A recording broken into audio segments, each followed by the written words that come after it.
Good morning, Gray. Morning, Howard. How are you? Doing today? Just fine. How are you?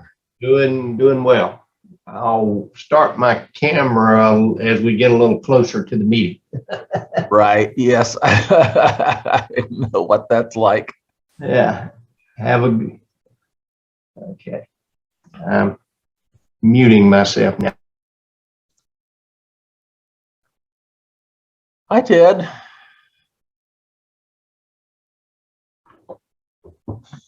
Wait. Hi. Now I'm unmuted. Right. So just a reminder, at some point when we get started, what I'll probably do is mute everyone. The only problem with that is that the person doing the muting mutes everybody but themselves. So that means that you and everyone else will get muted. So I just wanted you to be aware of that. I won't do that if there's only a few people muted. I can mute them individually, but I just thought I would remember that there's no way I can sort of selectively avoid muting some people. Okay, now let's see. Good morning, Gray. Morning, Dave. All right. Good to see you. And your sunny picture of campus is accurate today. For today, yes. Yes. My window, they didn't give me a corner room with the window, etc. But I can see why we have so many nursing people as part of Georgia Hero. I mean, they really are active on caring for others. Mm-hmm. Yeah, and there's been a real problem with nursing shortage even before the pandemic, but particularly with the pandemic.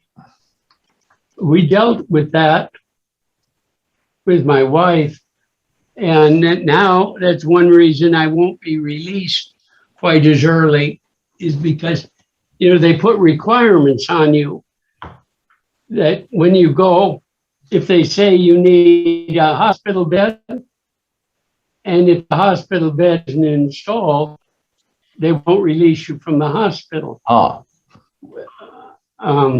There's more important equipment than that, obviously. Right. We're running into that right this minute.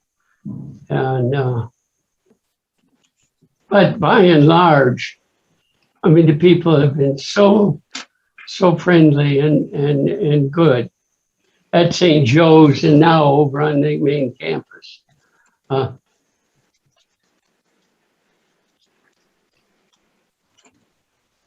How old is your grandchild now? Well, I have two, and one is 3.5, and let's see, Lillian is almost 7 months. There you go. So, are they both in town? yes, they're brother and sister, and they're both in town, and of course we love that. And their parents got vaccinated as soon as they could, and of course my wife and I vaccinated, and we just got our booster shots, so we're as protected as can be, and we've been spending time with them. It's the difficulty is, of course, there is some risk because they're too young to be vaccinated, and they're in daycare, and so that's an example of what people face in these times. There doesn't seem to be a good choice. Right. The other option is just not to get together with them, and we don't want to do that. So right. Hey, Dennis. Hey, Dave. How you doing? I do fine. Good to see you. It's good to see you. Yeah, I think people will, be told later, but Dave is joining with us from his hospital room. So that's why he has his camera off. Not a problem. Glad to have him here. Dennis, who is a person that's involved in mentoring down at Valdosta with you? He talked once at one of the Georgia Hero meetings about mentoring. That might have been our current chair, who is Louis Schmier, who's on the call.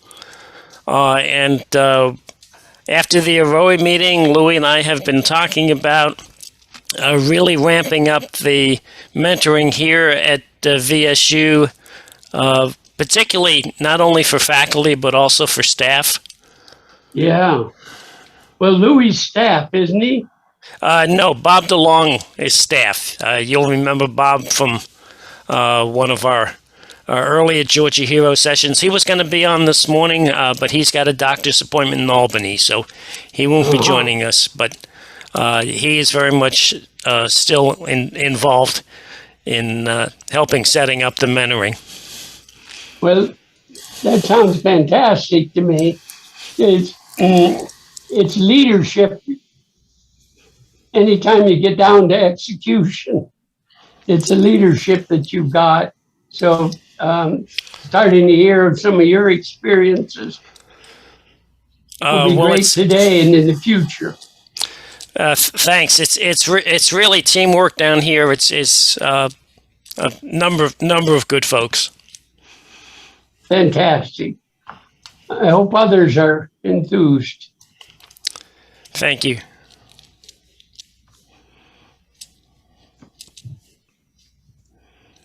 What else are you up to?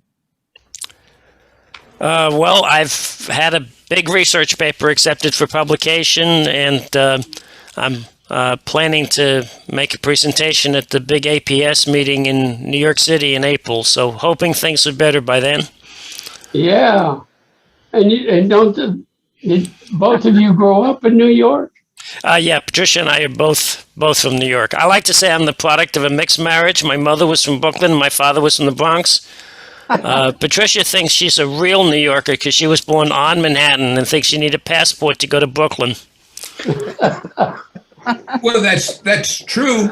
That's true. I mean, if you want to see the slums, yeah, sure. I'm a Manhattanite myself. That's great. The baseball season must be interesting. I gave up on baseball when O'Malley took the Dodgers out of Brooklyn. I'm sorry. Yeah. That was the best thing that happened to Brooklyn. It certainly benefited LA. Mm-hmm. I'm a So Yankee Dennis- Stadium man. Dennis, how did you end up in South Georgia then?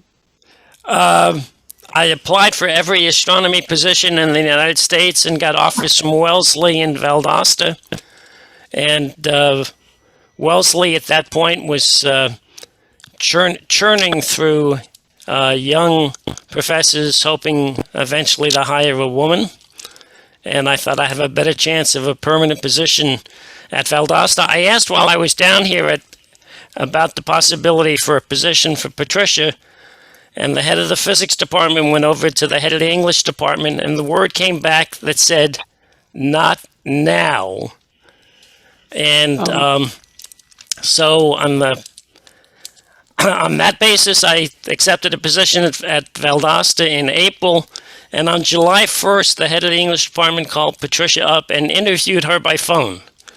And we think she is the only person who has ever been hired at Valdosta sight unseen. My goodness. So when we came down in August, we both had positions. The rule at that point was that we couldn't both get tenure because the anti-nepotism rule in the university system. But that was abolished 2 years later, not because of Patricia and me, but because there was a power couple at UGA that they wanted to keep, and so they changed the rules. Oh, I don't know, Dennis. I bet you're a power couple too.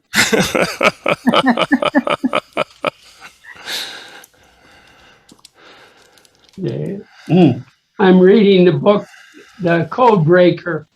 I mentioned that to Gray, and the woman, Jennifer Dauda, Nobel Prize, CRISPR is her big thing. Oh, yes. Mhm. And her father wanted to be full-time. I think her mother was a community college teacher. He went and got his PhD at Michigan, something like 500. They had one offer.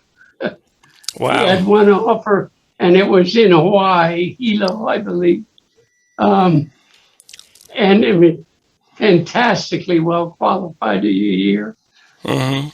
But, getting positions, it's so political, so difficult. There's a lot of trained people. Physicists call it the two-body problem. Yeah, that makes it harder.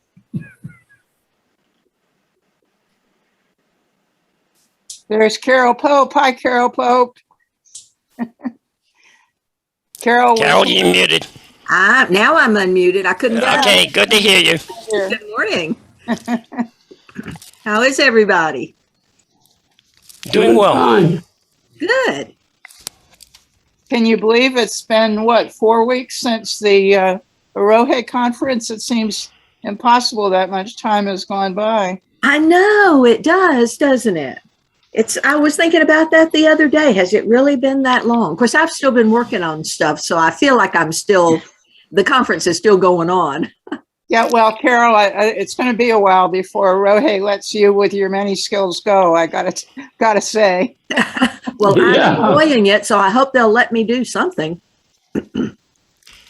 We got all the video sessions. We got all of those downloaded and edited, and Sue's going to put them on the Arohe website. Great. Yeah, So we're going to have that's access to all of the ones that were recorded. There's still some I haven't seen. I've gone back and watched some that I had to miss because I was otherwise busy. But yeah, I'm Right. so glad we're going to have them on the website. There's Beryl Baker. Hey, Beryl. Good morning. Good morning. Good morning. Good morning. And Gretchen, a week before Aroe was the meeting of the USG Retiree Council. So we had Retiree Council, then Aroe, then Georgia Hero. So and we had a campus meeting in between as well. So 4 retiree events in the last 5 weeks. We've all been busy. Yes. All good. I wanted to say hi to Ted Wadley. If I know Ted is muted right now, but I just wanted to say hi in this pre-meeting session because we went to UGA together back in the early 70s, and Well, hi, David.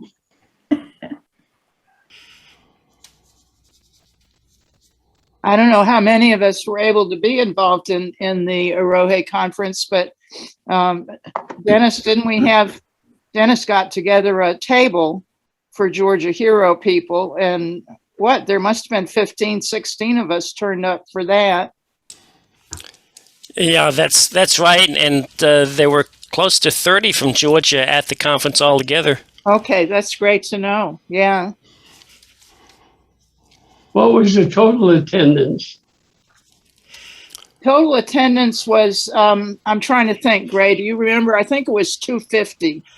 Something, and in other words, about twice as many as usually have been able to attend in-person conferences. So, really excellent attendance.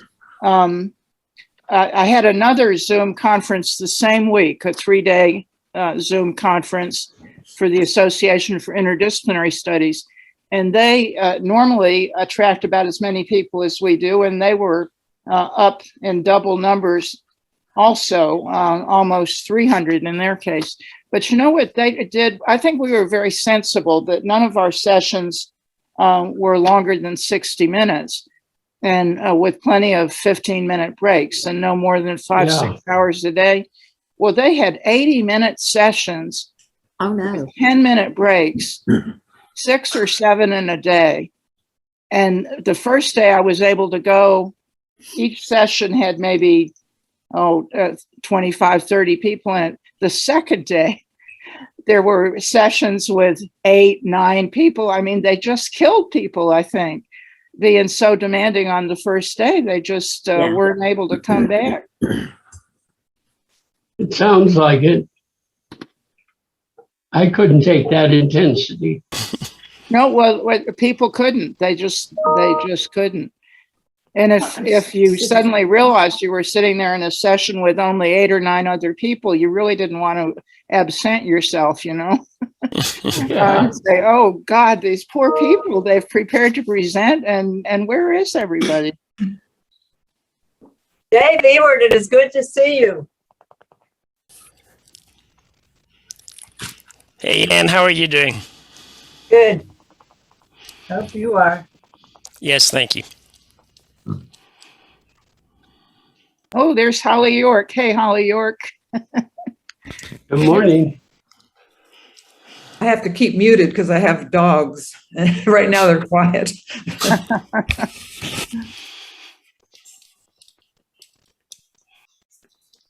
Well, do we want to go ahead and get started?